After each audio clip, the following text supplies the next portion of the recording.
हम बात बढ़ाते हैं आगे कि डीप फेक्स को हम डिटेक्ट कैसे कर सकते हैं।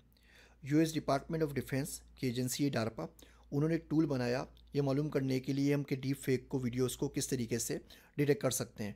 ज़ाहिर बात है जब वीडियो आप कन्वर्ट करते हैं तो कान के पास एजेस में से आँखों की जो हमारे एक्सप्रेशंस होते हैं, चेहरे के पास जो बैकग्राउंड होता है उसमें थोड़ा सा जिटर आ जाता है, जिससे एक नेकेड आई से आप आराम से देख सकते हैं कि ये शायद डीप फेक बना हुआ है या इसमें कोई चीज़ सही तरीके से अपनी जगह पे नज़र नहीं आ रही।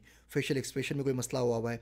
जैसे कि मैं आपको यहाँ पे कुछ एग्जांपल्स दिखाऊंगा कि जब मैं तकी उस्मानी साहब का डीप फेक बनाता हूँ तो बड़े आराम से बन जाता है, बिकॉज मेरे चेहरे पे भी दाढ़ी है, उनके चेहरे पे भी दाढ़ी है। लेकिन मैं अगर किसी ऐसे शख्स की डीप फेक बनाना चाहता हूँ जिसकी दाढ़ी नहीं है या जिसका जेंडर डिफरेंस है तो उसमें बड़ा फ़र्क आ जाता है। तो एक आम आदमी आराम से देख के बता सकता है कि डीप फेक बनी हुई है लेकिन इतनी अच्छी नहीं है। और ये अभी से सिर्फ ये वीडियो की है, इसमें इमेज आ रहा है, इसमें आवाज़ नहीं आ रही है, आवाज़ में फिर बहुत ज़्यादा प्रॉब्लम्स आते हैं। लेकिन ये टेक्नोलॉजी मुसलसल तरक्की करती जा रही है। लेकिन जो टूल्स बना रही हैं, जैसे डार्पा ने टूल बनाया है, बाकी लोगों ने टूल बनाया है, ये बहुत ही डेंजरस किस्म के टूल्स हैं और ये टू एज स्वॉर्ड्स हैं।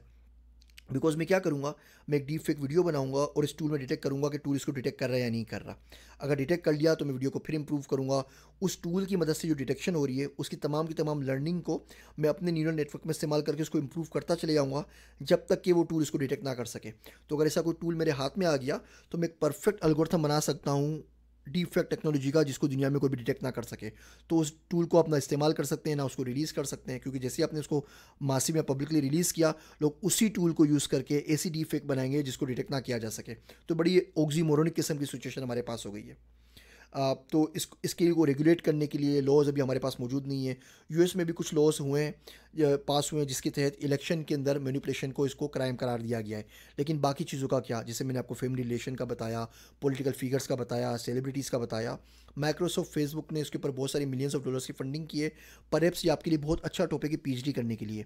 आप में से अगर कोई भी शख्स मास्टर्स का, एमफिल का मकाला इसमें लिखना चाहता है, थीसिस करना चाहता है या पीएचडी डिसर्टेशन लिखना चाहता है, तो डीप फेक्स को डिटेक्ट किस तरह करेंगे, इसके ऊपर पीएचडी करने के लिए फंडिंग भी अवेलेबल है और एक बहुत अच्छा टाइमली टॉपिक है आपके पास जिस पे आप कर सकते हैं। There are slide visual expert जैसे हमने बात की, जिसकी मदद से आप बता सकते हैं कि डीप फेक है या नहीं है।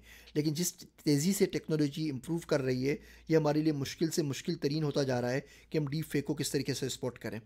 फेसबुक के ऊपर आप वीडियोस में भी एग्जांपल्स में देखेंगे कि मार्क जुकरबर्ग की डीप फेक वीडियो आ गई, बैरक ओबामा की आ गई, डोनाल्ड ट्रंप की आ गई, और ये मुश्किल से मुश्किल तरह होता जा रहा है कि हम इसको डिटेक्ट किस तरह करें। अगले लेक्चर के अंदर हम अपने डीप फेक के ऊपर काम करेंगे और मैं आपको सिखाऊंगा कि आप किसी भी शख्स का डीप फेक किस तरीके से कुछ मिनटों में कैसे बना सकते हैं।